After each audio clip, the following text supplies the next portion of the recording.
Now we are learning our second part.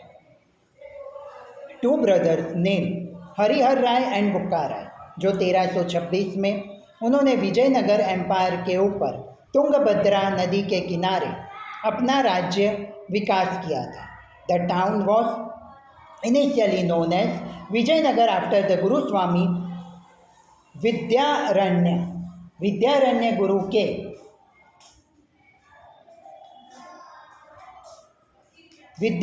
गुरु के आशीर्वाद से उन्होंने विजयनगर को बसाया था. Later on it was called Vijayanagara due to military success of their empire.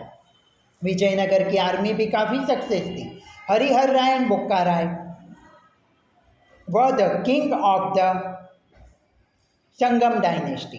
Harihar Raya और बुक्का राय संगम डायनेस्टी के राजा माने जाते हैं.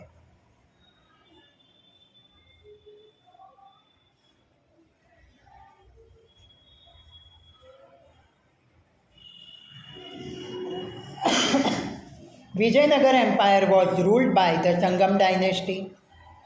विजयनगर संगम डायनेस्टी का राज्य माना जाता था.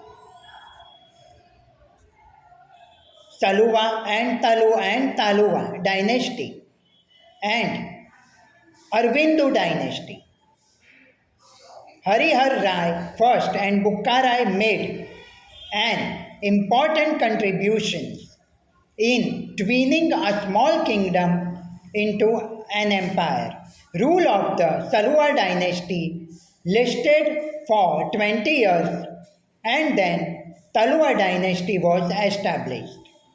सलुवा डायनेस्टी 20 साल तक रही और बाद में तलुवा डायनेस्टी स्थापित हुई.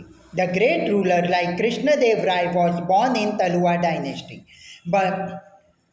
महाप्रख्यात कृष्णदेव राय का जन्म तलुवा डायनेस्टी में के राज्य के दौरान हुआ था. Who was the best ruler of Tuluva dynasty was of the Vijayanagara empire. Vijayanagara empire के कृष्णदेव राजा काफ़ी जाने माने और प्रख्यात राजा थे. Not only this, he even got the honour of being a great ruler of India. वो भारत के ग्रेट रूलर यानी बहुत महान राज्यकर्ता भी माने जाते थे. He won many battles during his reign. उन्होंने उनके समय के दौरान बहुत ऐसे युद्ध जीते थे. All the Krishnadeva Raya spent most of his life on the battle field. Krishnadeva Raya ने युद्ध भूमि में ही अपनी आधी जीवन बिता दिया. He did not neglect the administration. फिर भी उन्होंने एडमिनिस्ट्रेशन को निगलेक्ट नहीं किया था. He got lake and canals dug in the state and enrich agriculture. उन्होंने तालाब बनवाए और कैनल बनवा के उन्होंने खेती को प्राधान्यता दी थी. He abolished some unjust tax and gain love of people. उन्होंने लोगों का प्यार पाया और जो टैक्स की ज़रूरत नहीं थी, जो टैक्स कायदे के विरुद्ध में जाते थे, वो टैक्स को उन्होंने नाबूद किया था. He established the town called Nagalpur near Vijayanagara. उन्होंने विजयनगर के नज़दीक उन्होंने नागलपुर गांव का शहर बसाया. And decorated it with various building and temples. उन्होंने बहुत ऐसी अलग अलग मकानों से और मंदिरों से उसको सजाया था. Krishnadeva Raya was himself a great scholar. वो काफ़ी अच्छे स्कॉलर भी माने जाते थे. He wrote several text and Sanskrit and Telugu. उन्होंने तेलुगु और संस्कृत में बहुत कुछ लिखा हुआ था. उनको लिटरेचर आर्ट बहुत पसंद था और उन्होंने बोझ ऑफ आंध्र भी लिखा हुआ था.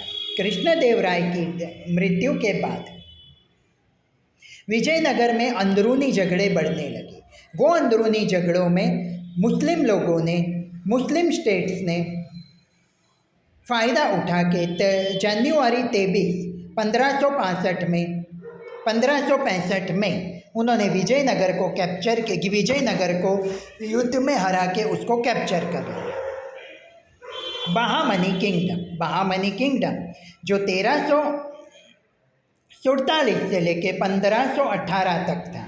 Zafar Khan established the Bahmani kingdom in the south during the Tughlaq dynasty.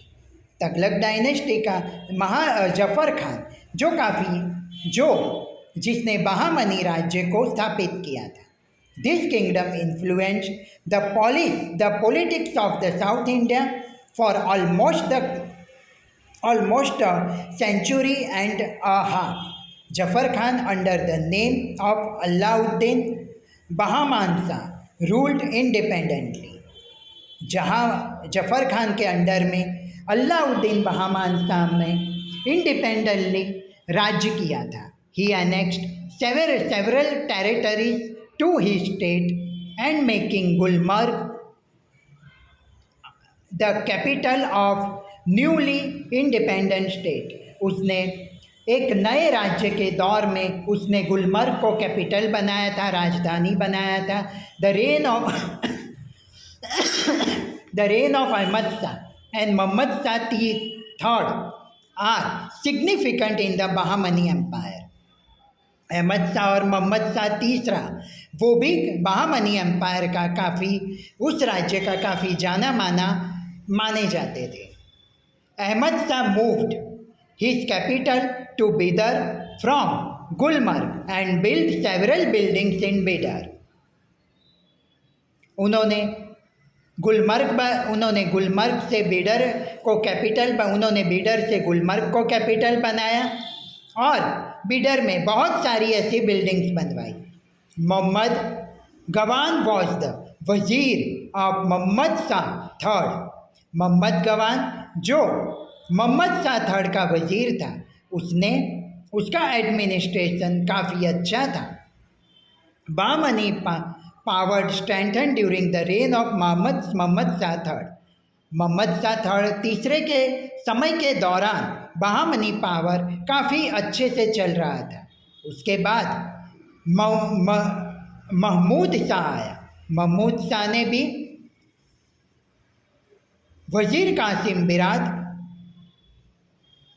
के समय में उसने काफ़ी अच्छा महमूद शाह ने काम किया।